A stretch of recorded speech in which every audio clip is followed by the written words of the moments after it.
Hari Om to all the Atmajotis to today's Gita Satsang. Today, we will be learning to chant and contemplate Gita Shloka 15.7. I'd like to call upon Anya to chant after me. Everyone, please place your hands in Namaste, close your hands, sit straight, and chant along with Anya after me. Mamaivānśho mamaivānśho jīva-loke jīva-loke jīva-bhūtaḥ jīva-bhūtaḥ sanātanaḥ sanātanaḥ manaḥ-ṣhaṣhṭhānī manaḥ-ṣhaṣhṭhānī indriyāṇi indriyāṇi prakṛiti-sthāni karṣhati. karṣhati. Once more. mamaivānśho jīva-loke jīva-loke jīva-bhūtaḥ jīva-bhūtaḥ sanātanaḥ sanātanaḥ manaḥ-ṣhaṣhṭhānī manaḥ-ṣhaṣhṭhānī indriyāṇi indriyāṇi prakṛiti-sthāni prakṛiti-sthāni karṣhati. karṣhati. Thank you. Vivan, would you like to read out the meaning?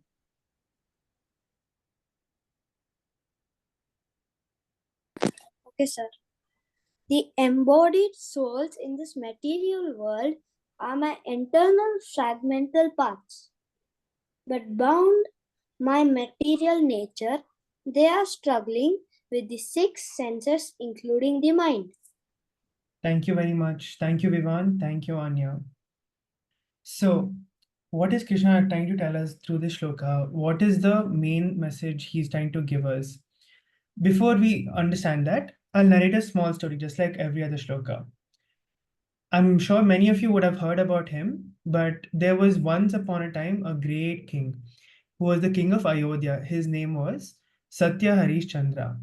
And many of the gods, argumentatively, they thought he was one of the best person. He was one of the most honest and good-doing person. This is what sage Vishwamitra was claiming to say in heaven. And then sage Vashishtha, he got angry and he said, how can you say that? That's not right. That can't be true. He can't be so honest. He can't be so truthful that he would never lie, right? So he decided to test Satya Harishchandra, King Satya Harishchandra of Ayodhya.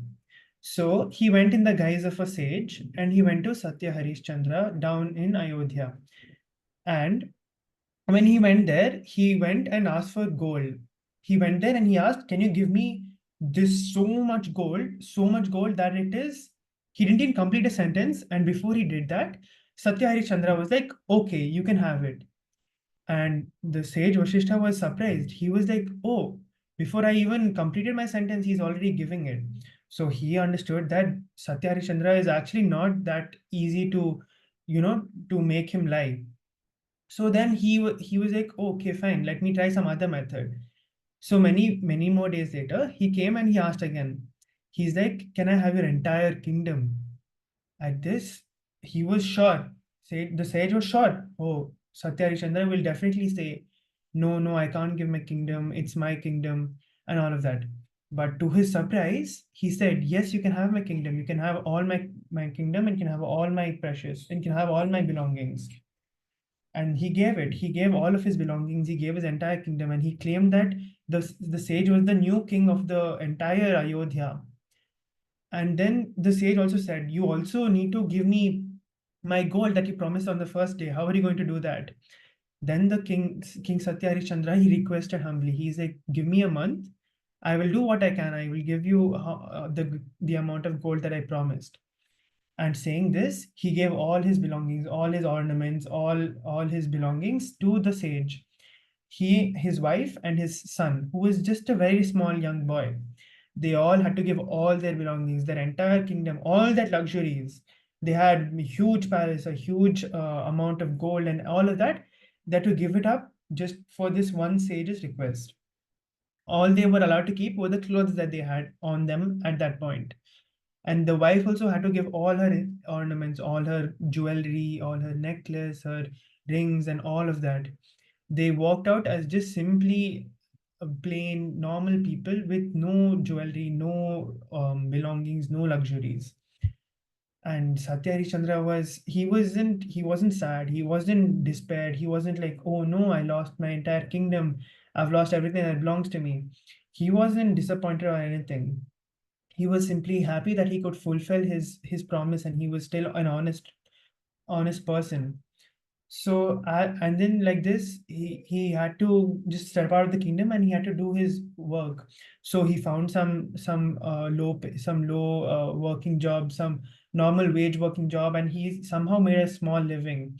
And like this, many days passed, a month passed, and that day he remembered that he had to give all that gold that he had promised to the sage. And the sage came and asked him, he's like, where is my gold? You had promised this amount of gold on the first day. Remember? How can you not give the gold? Where's my gold? And Satya Chandra was like, yes, I remember, I promised the gold. I'll still return it to you. Give me, we still have he still had half the day. So he said, give me the rest of the day and I'll give it to you by the night. Saying this, the sage let him go for a while. So Satya Chandra was confused. What could he do? He didn't have anything. He had only his clothes, only what he had gone with on the day when the sage had told him to give the palace. He didn't have any belongings, he didn't have any gold. So he was really despaired and he didn't know what to do. That's when his wife suggested that we can sell ourselves to other people so that we can at least return the promise that he had made. And to this, he was really surprised. How can you sell yourself? How can you give away your own body to another person? And that too, not himself, it was his wife and his own son, you know? So he was really sad. I mean, his wife is also really desperate to keep up her husband's word. But eventually, that is what it had come to. So they went, and then these some rich person bought his wife and his son as slaves. So then he whatever gold he had gotten from that sale, he went and returned to the sage. But then the sage said, "This is not enough. What is this? This isn't the amount of gold that you had promised." So to this, he was even more disappointed. He was more disappointed because he couldn't keep up his own word. He had made a promise, but he hadn't kept it. So he was like, give me a few more hours. I will return all the gold that I had owed you." And then he went, and then he had no choice, but then he had to sell himself to as a slave. So he went, and then this very scary looking, very dark, he was dressed in ragged clothes, and he was wearing a very weird cloth. And he came and he's like, "I will buy you." And he realized that he was a graveyard keeper. He was someone who worked in a smashana. So he worked to take dead bodies, and he would burn them, and he would do the rites for the dead body. He came to Satya Harishchandra and he was like, "I will buy you. I will pay back the sage with the amount of gold that you had promised." So Satya Harishchandra had no choice, even though it wasn't what he wanted to do. He had no other choice. So he took the gold from the graveyard keeper and he returned it to the sage. And then he worked with the graveyard keeper. He had to do a very like lowly work. He had to take dead bodies and he had to burn them. He had to take the belongings from the dead body, he had to put it away, and whatever money he made, he had to give all of it to the king and to the graveyard keeper. He could barely keep barely anything for himself. So like this, a long time passed. He started taking dead bodies. He used to burn them. He used to keep them. He used to burn them, and he used to give all the money to the king and the sage and to the graveyard keeper. So like this, a long time passed. A year passed. Slowly, he started changing. The way he looked. He was a king. He looked really, as you can see in the picture, he looked really handsome and strong and healthy. But as the time passed, he slowly became more bony. He started losing weight. He started growing a beard. He started looking scary. He started looking like some scary graveyard keeper. So like this long time passed, a year passed, and he could barely recognize himself after a year. So like this time passed on and on and on. And then one day, his wife and his son, who were working with the rich person, they were also working really hard. Every day they would have to do work from morning till night. They have to pick water, they have to bring logs, they have to do all kinds of measly jobs for the owner. All because they had to keep their word. They had to be honest to what they had said. So they kept doing that, and even for a year, they also kept doing that. And one day, when Satya Harishchandra's son was working, he had gone out to collect wood for the owner. He had gone out to collect wood, and a snake bit him. And when the snake bit him, he couldn't do anything. His mother couldn't help him. The owner didn't let the mother get away. So he was bit, and he passed, and the venom from the snake killed him. What could the mother do? The mother couldn't do anything. She was really broken. She was sad, but then she knew that she couldn't do anything about it. So she just took her dead son's body and went to the graveyard. And in the graveyard, she saw her own husband, but she didn't recognize him because of how much he had changed. He had become a very low looking person. He was wearing different clothes. His clothes were torn. His whole look had changed. She didn't recognize him. He didn't recognize her either. So she took the body and she went there, and she didn't have money to pay for the rights of her son either. And that's when Harishchandra stopped her. He said, "You have to pay me. You don't have to pay me, but I have to pay my owner, and I have to pay the king. So you have to give me some money. I don't have any other choice." And at this point, she started begging him. She started begging, "Please, please, let me just do this one thing for my dead son." And he couldn't say anything. He's like, "Go to your owner and beg your owner for the money, because I don't have any choice." And that's when she said, "I don't have any money." And then that's when he saw she had a Mangal Sutra. And a Mangal Sutra is the chain that a married woman wears.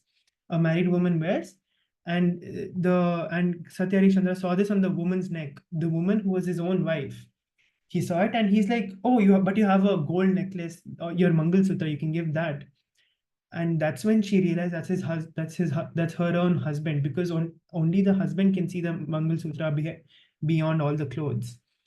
So she realized that's her husband, and then she said, "Oh, you're my husband." And he realized what had happened. And then he told her to beg the owner to get some money so that he could at least burn his own son and give him the rights he deserves. So she went and she asked for the owner for some money, but the owner said, "Oh, I don't have any money. I can't give you any money." He was a really cruel owner. He wasn't a nice person either. So she didn't have any choice. And as she was coming back, a thief stopped her, and he asked what had happened. Why are you out in the middle of the night looking for nothing? Why are you all the way in the middle of a jungle? And then she explained the entire story to him. And that's when he felt some kind of he felt bad for her. So he gave her some gold that he had stolen from someone. And that's when at that moment, the royal guards came, and they saw his Satya Harishchandra's wife with all this gold and all this money walking alone in the middle. And she also had torn clothes from all this work she had done. And they thought she was a thief, and she was stealing from rich people. And they arrested her. And then they called Satya Harishchandra to execute her. And that's when he was truly he didn't know what to do. But then he had to keep up his word. And that's when sage Vasishtha came, and he said, "All you have to do is say one word. Just say one word that you won't do it, and you don't have to keep up your word, and I will let you keep your wife, and I'll bring back your son to life. You can keep your wife, you can keep your son, and you can take back your palace." He said all of that. He tried to tempt Satya Harishchandra into all of this. But Satya Harishchandra still said, "No, I am true to my words. I'm an honest person. I keep up everything that I say." And he pushed him aside, and he almost went to execute his own wife. That's when they all stopped. And then sage Vasishtha, sage Vishwamitra, And all the gods appeared before him and said, "You are a true person. You are a true, honest person. You would never lie. You are the example for everybody. You are a role model."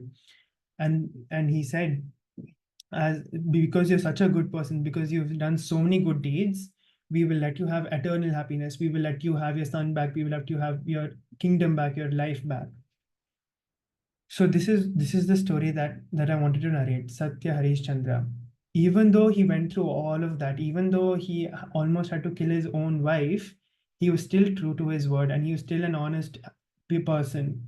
He never went against his word. He never broke a promise, and he still paid back everything that he had owed. And for that, his reward was eternal happiness. Right? So I have one huge big question. Apart from what the story was, I have one question, one very important question. What was his secret? What kept him from always saying the truth? Why didn't, if he had told one lie, if he had just told the sage, "No, I don't want to give you the gold, I don't want to give you my palace," he could have had everything he had wanted. He could have had his wife, he could have had his child, he could have had that huge entire kingdom, he could have had all those ornaments, all that luxuries. But he wanted to be true to his word. He wanted to be an honest person. So what was really his secret? Why did he always keep up his word? Why was he always an honest person? Even though so many bad things happened to him, why was he saying the truth? Anybody?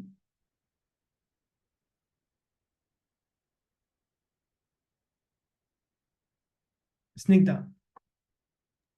Because he cared about other people's happiness than his own.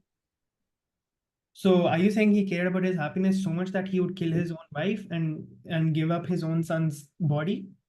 No. He cares about other people's happiness, not his own. So you're saying he gave up his happiness for the happiness of other people, is it? Yeah. So do you think that's right? Do you think if I am sad and I am feeling bad and I'm in a bad situation, it's good as long as someone else is happy? Do you think that's right? Can you repeat the question?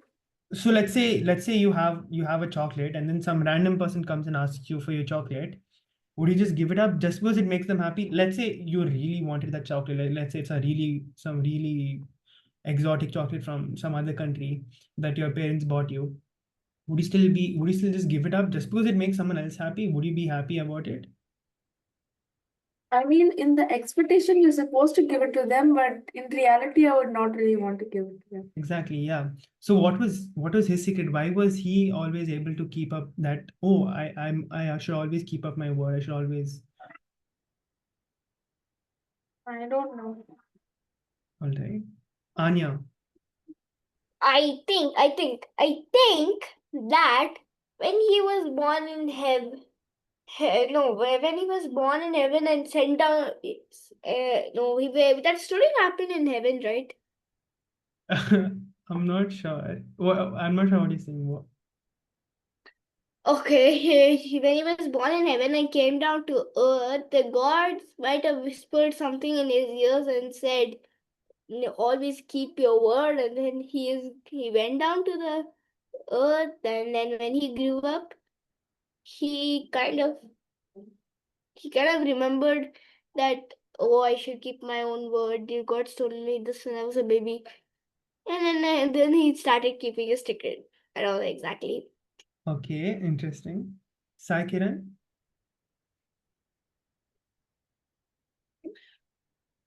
Yeah, I think he was getting happiness when he says truth or someone. Sorry, he got happiness when he saw truth. No, Anna.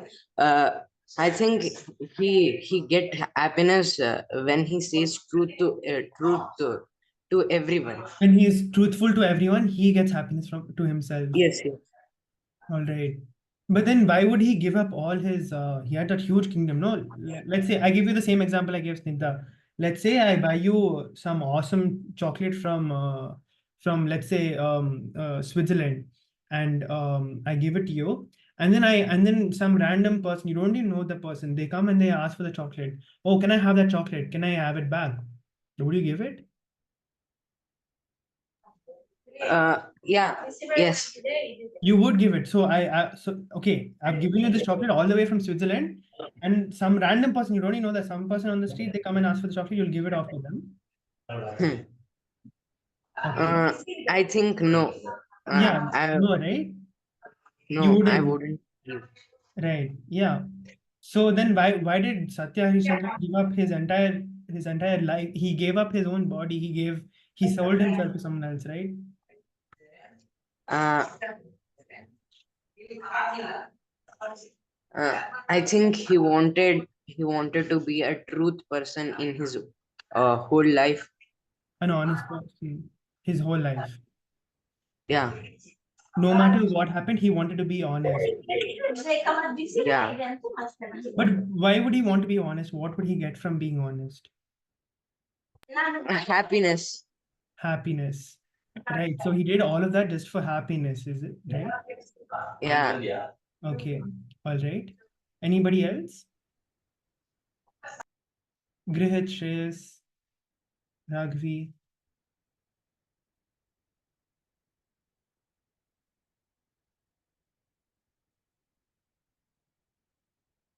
Anybody? Okay, fine. Let's do a small experiment. I want all of you to think about your past week, okay? And think about one situation that you didn't like. Maybe something that happened at home, or something happened at school, or something happened with your friends, and you didn't really like it. Maybe you fought with your friend, or maybe you fought with your mom, or something like that might have happened. So I want you to think about three things. Think about why it happened, and think about what caused it. So number one, what caused the unhappiness? Number two, what did you do? And number three, what do you think Satya Harishchandra would have done in the same such situation? Okay, I'll give you. What was the questions? So I wanted to think about, okay, not your last week, but maybe your last month. Okay, think about the last month. Okay, and think about one situation where you weren't necessarily happy. Maybe you argued with someone, or maybe you got angry at someone. So where you felt something bad, where you felt sad, angry, or where you felt like crying, some situation like that. I want to think about, and I wanted to think about three things related to the situation. Number one, what really caused the situation? Number two, what did you do when that situation happened? And number three, what do you think Satya Harishchandra would have done in the same situation? Okay. Okay, I'll give you everyone exactly, let's say 3 minutes. Okay, so it's 7:34 now. I'll call you all at 7:37. You can write it down also if it helps you. Write it down or take it down in an text pad or anything. That's what I'm doing. All right.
Aditya-ji, Yeah. what was the first question? I got this last two questions. What was the first one? What caused the situation? So what do you think that root cause was for the situation? Oh, okay. And then what did you do?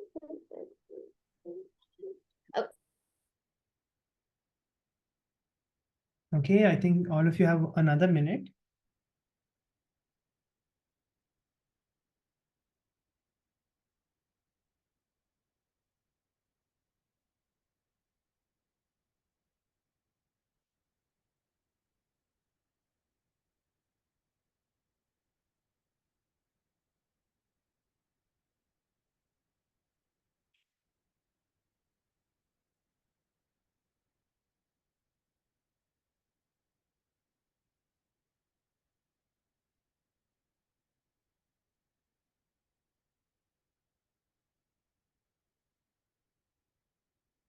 All right, I think time's up. Is everyone ready? If you're not ready, you can just raise your hand and I'll give you another minute. Okay, then I'm assuming everyone's ready. So who would like to start off? Who would like to set the ball rolling? Anybody? I'm not ready. Okay, it's all ready. You can when someone else is talking, you can take your time and just note it down. Okay. All right. Anyone like to start? Sanvi, would you like to start off?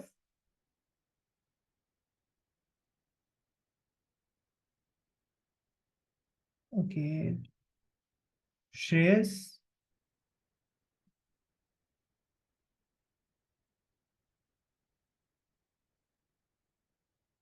Okay, Vivan, would you like to start off? Sir, I can't remember an incident.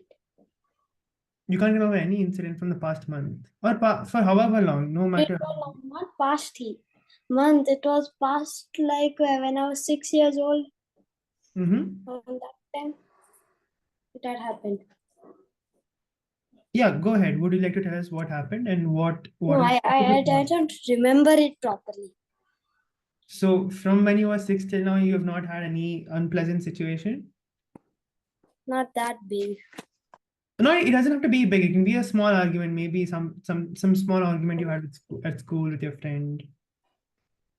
Small argument. Anything or something that you fought about with your mom.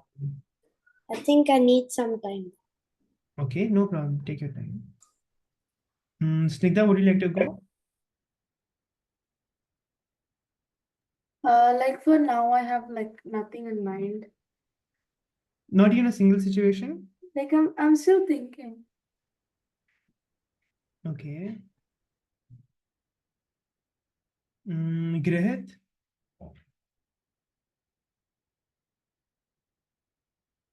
Raghavi, would you like to go ahead?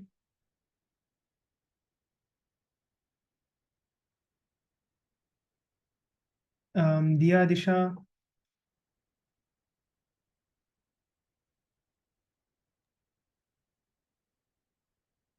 Okay, awesome. Grihit, would you like to?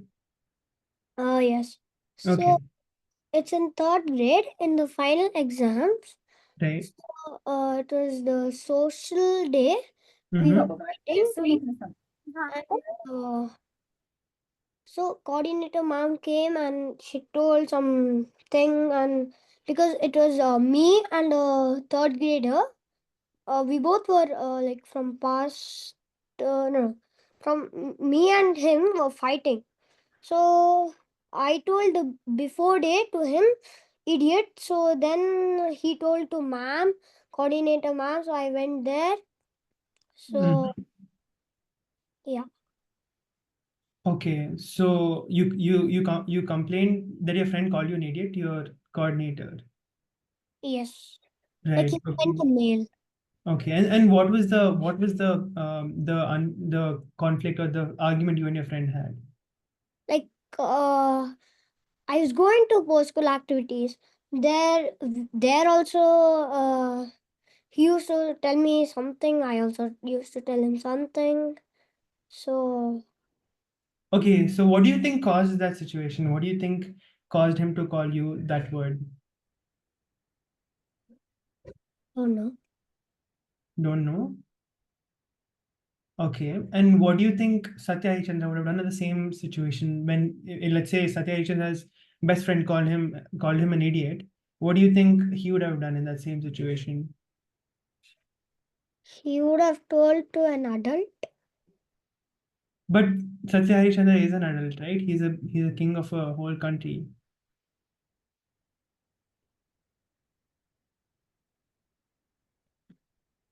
Not sure. No. Okay, no problem.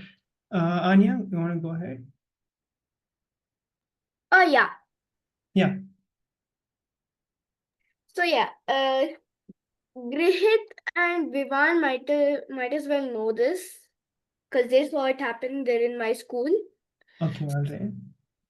So it happened some days ago or something. I don't remember, 1 week or 2 weeks before. I don't Yeah. exactly remember. So we had skating class. We then went down, wore our skates, and we were going in the skating rink. In the middle of the class, one of my friends, Janvi, she got hurt. She hurt herself on the lips. She banged to the wall and she got hurt. Blood was coming.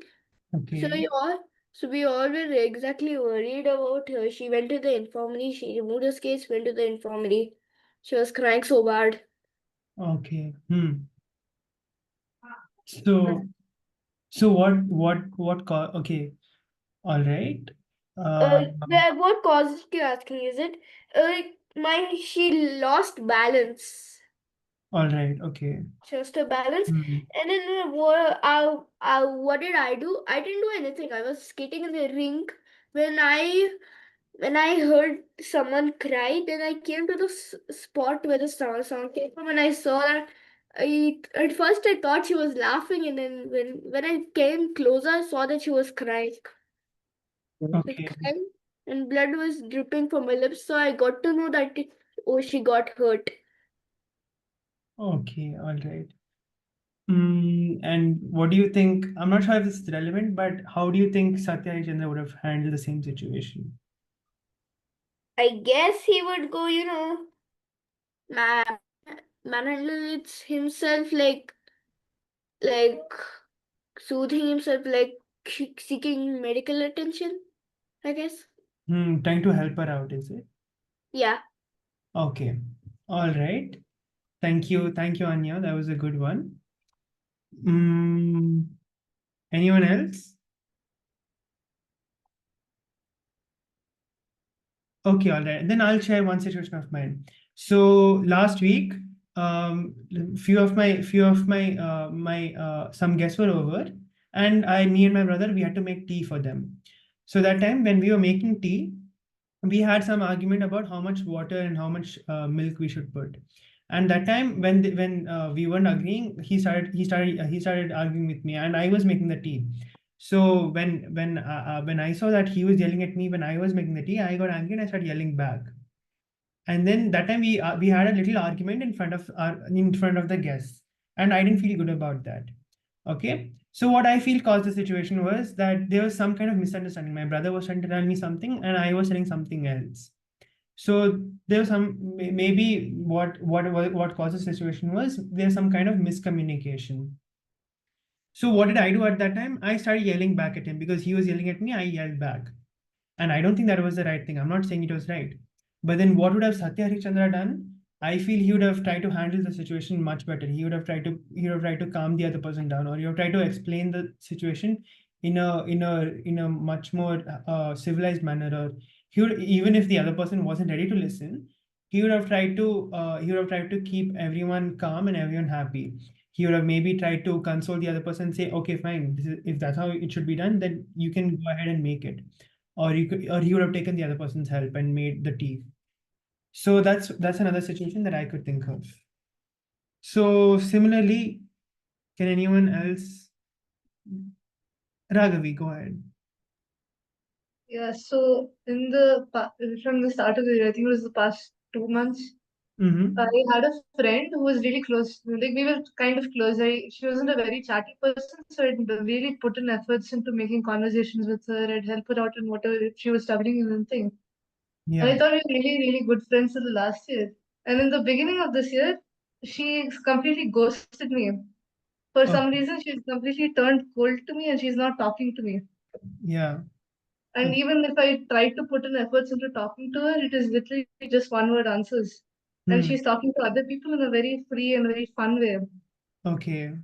So what I think went wrong is I think there might have been a misunderstanding between the two of us. What I did in the situation was initially I tried, talking to her more, but after I saw that she didn't talk back, I kind of distanced myself. Right. And then in Harishchandra's case, I think he would have tried even more to sort out whatever was happening. Right. Yeah. Okay. Yeah. So maybe he would have tried to talk to her in person or tried to solve whatever conflict that might have caused it, right? Yeah. Okay, awesome. Thank you, Raghavi. Good job. Really good. Yeah, something like that. So, anyone else? Does anyone else have any situation they would like to share? Okay, all right. Looks like no one else has any situation. So, coming back, how is this story? How is it related to the shloka? That's the most important thing about today's class, right? Why is this story narrated for this shloka? What is the relation between the story and the shloka? So, if we come back to the shloka and we read the second line, Krishna, what is Krishna saying here? He's saying, bound by material nature, they are struggling with the six senses, including the mind. So, if we listen to this, it sounds like he's saying that because we are bound by material nature, we are struggling because we have all these six senses, including the mind. Why is he particularly pointing out the mind? Because at the end of the day, every notion, every opinion we have, or every argument we have is because of our mind, right? Let's say you eat a mango and then you say either you say you like it or you don't like it, but where is the decision really made? It's made in our mind. So in a way, our mind is one of our most, it can be the most harmful or the best tool ever, or the best sense, right? So that's why Krishna is saying, because of these six senses, including the mind, we are bound to the material nature. So if you look at all of our situations, let's say we take Anya's situation where, okay, maybe not Anya, maybe let's say Raghavi's situation where she might have argued with her friend or not talked to her friend. That might have caused by maybe some argument they had. So that way, let's say we can say that sense is speech. Through speech they were bound to this small argument and losing friendship, and maybe that might have left Raghavi or her other friend sad, or maybe it have left them angry. So because of these situations, because of our six senses and all these opinions and all these notions that we make of things around us, we are bound. We don't truly discover the happiness that is within us.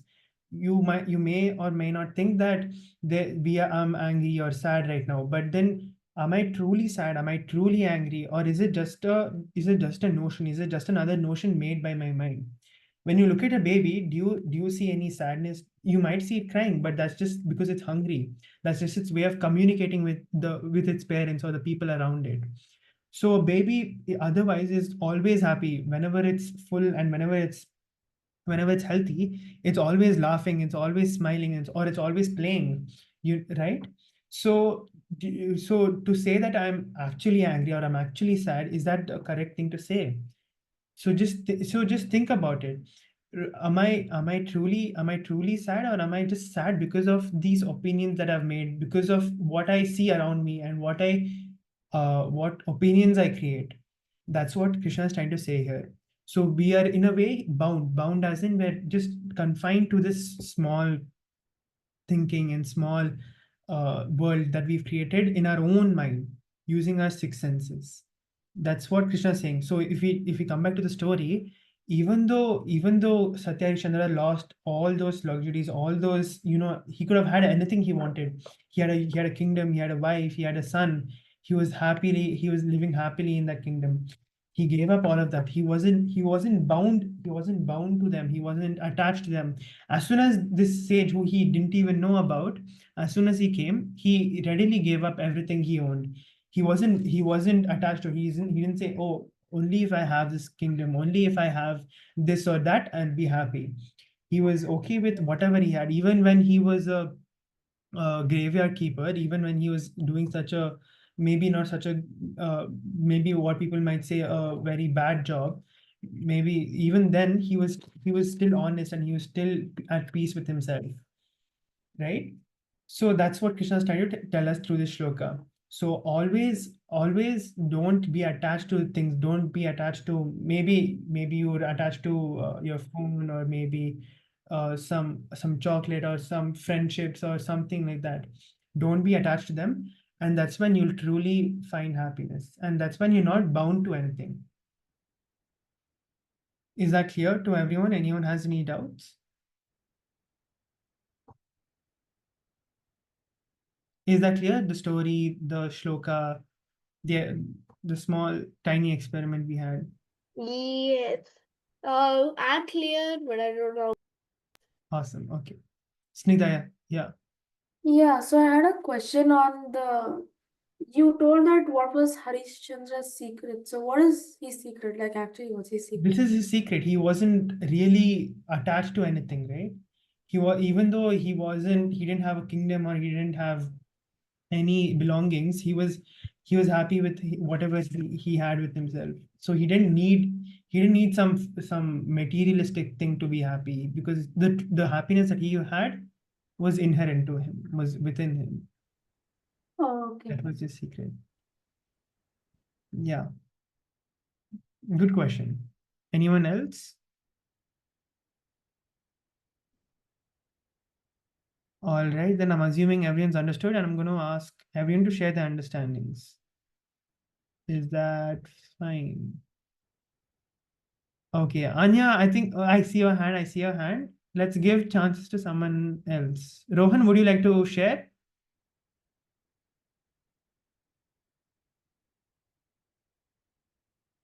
Rohan, are you there?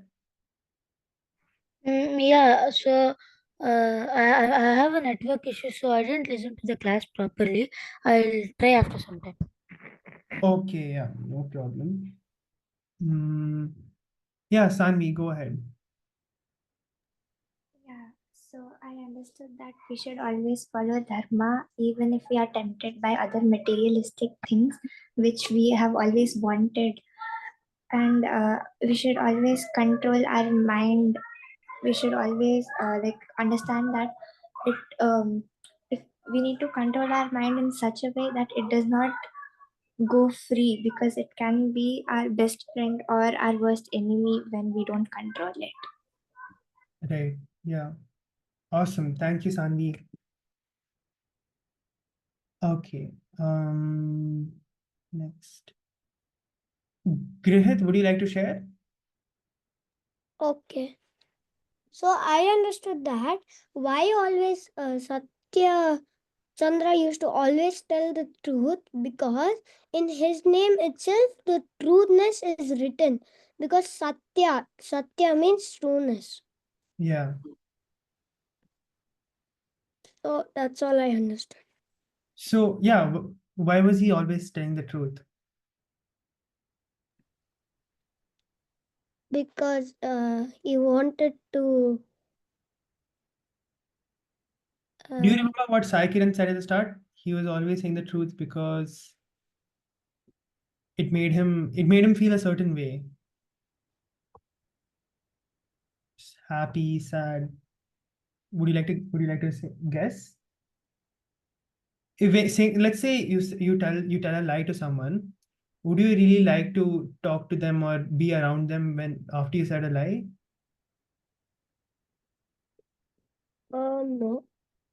Right? Yeah. So let's say you've done a mistake, and then you tell the person that you've made the mistake, and then you don't lie to them, you say the truth. How do you feel? Good. You feel good. Yeah, you feel good. Or can I say happy or satisfied? Satisfied. Yeah. So why do you think Satya Harishchandra was always saying the truth then? because he was satisfied what he had. Yeah, he was satisfied with whatever. He wasn't really attached to any materialistic thing, right? Yes. Is that clear? Do you have any other questions? No. Awesome. Okay, fine. Good job. Good job. Thank you. Okay, next. Diya, would you like to go? Diya Disha?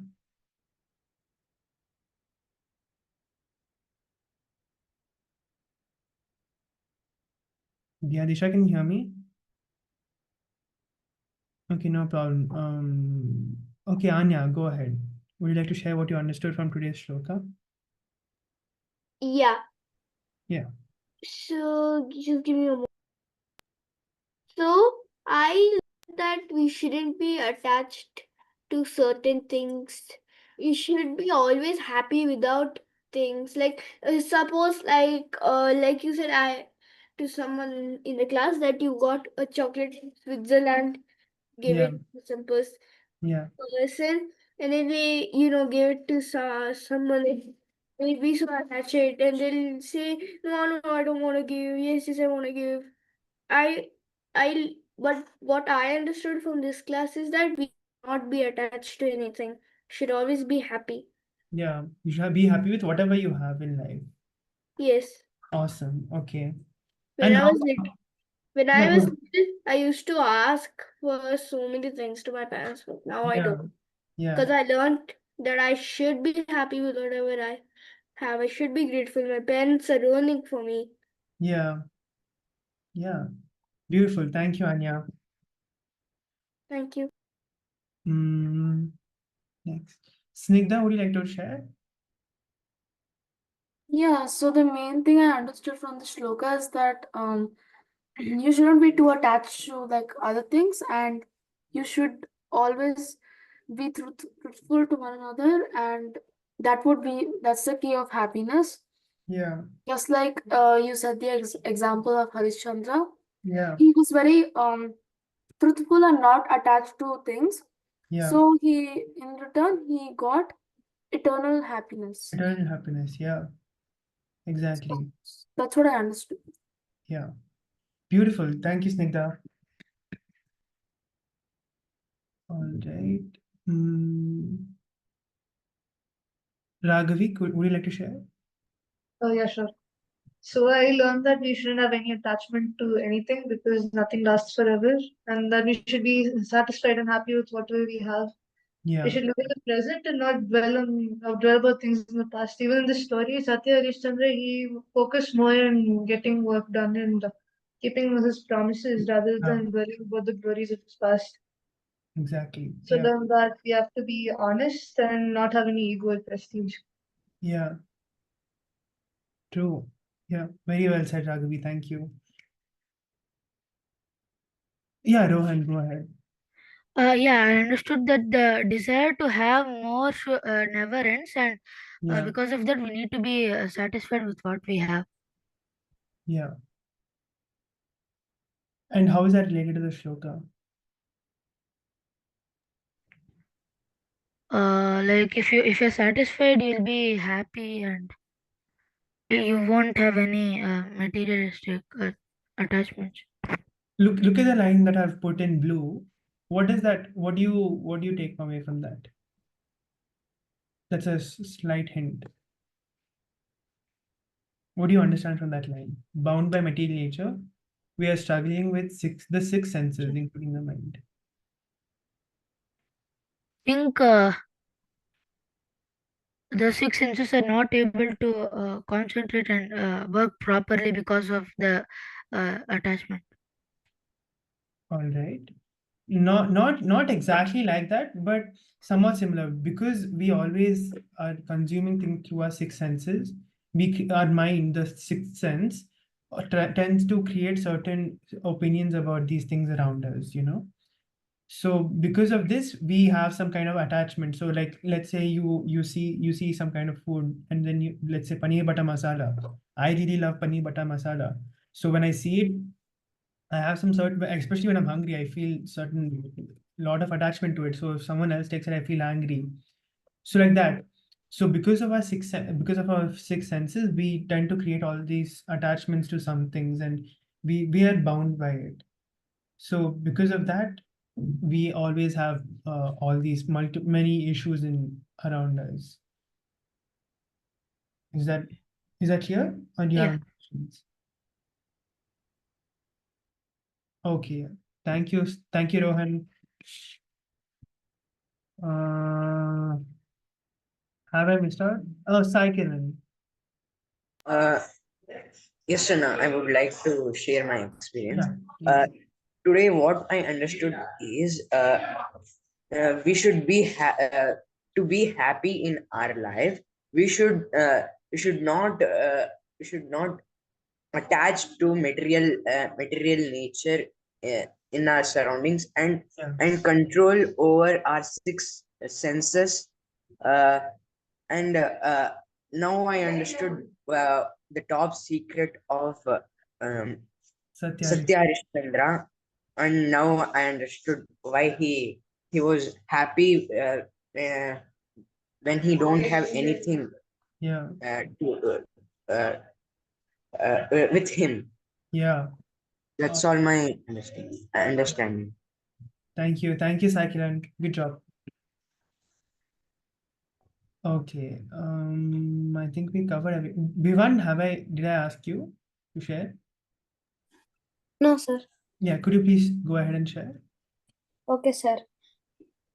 I understood that he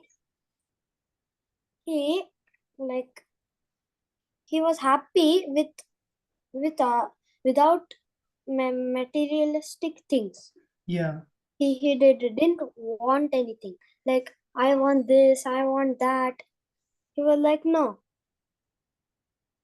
He wanted only happiness. Yeah. Satya Harishchandra. And how did he get this happiness? He got this happiness by telling the truth and always not lying. Yeah. Yeah. So, and how is this related to the shloka? How is he related? Because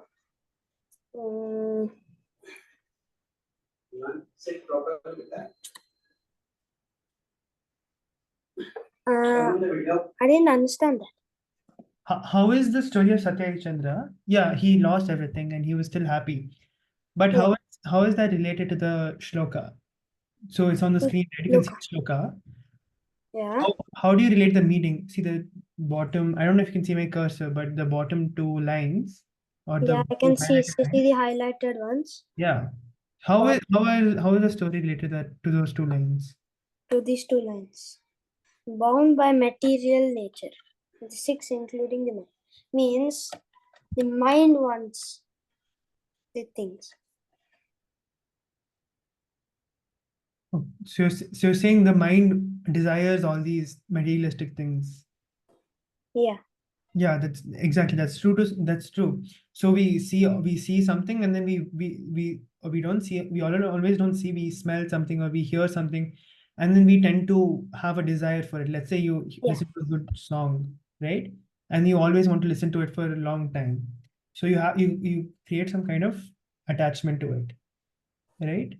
And this causes us to be in a loop of maybe anger or sadness, or because when I don't hear the music, I get angry. When I don't get some food I like, I get angry. Right? This attachment causes this circle of anger and sadness. And because of this attachment, we don't truly see the happiness that is within us. Do you agree? Do you disagree? I agree. So do you understand that? Do you have any questions? I understood. Okay, awesome. Thank you. Thank you, Vivan. Welcome. I think we covered everyone. Vijayji, is there something you'd like to share? Thank you very much, Aditya.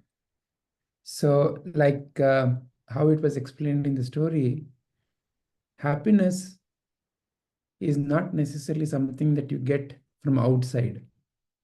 It is what you are. It is your true nature. But like how in the story or in the various situations that some of you shared, when the situations cloud the mind, the happiness, just like how, let's say, there is sun and there's a cloud in front of the sun doesn't seem to be there, but it is only the cloud that is masking the sun. Like that, sometimes the situation clouds the mind, and it is your attachment to what is happening in the mind that may cause you to lose the sense of your own true self. So through the story, we can know that Satya Harishchandra never lost sight of it. And it is something that is already inherent in each one of us. Why? Because that is the very truth that is shining within you. That is the first sentence Sri Krishna is saying here. All are my fragments only. Meaning what? All are like Krishna only. Krishna only is within you. If let's say I make something out of, let's say, water, whatever I make, say an ice cube, a sculpture, that will be water only, isn't it? Or if I make a pot out of mud, that will be mud only. So like that, each one of us has the same divine essence. And the divine essence is eternally peaceful, happy. But sometimes we focus on the cloud and lose sight of our own inherent nature. And through the story, we can see how Satya Harishchandra never lost sight of it. And that is what you and I can also practice. When you and I always are truthful, honest, then there is no burden that we carry in the mind. And that is how you and I can also be, irrespective of the situation, peaceful, joyful. And I really loved each of the expressions and the experiment and everything. Thank you very much, Aditya ji. Thank you all. Hari Om. Thank you, Vijay ji. I think everyone has shared, right? Anyone has any questions or anything else to share? All right, I think we can end today's class with that. I'll just get the shloka, ending shlokas. Can we stop the recording first? Thank you. Hari Om.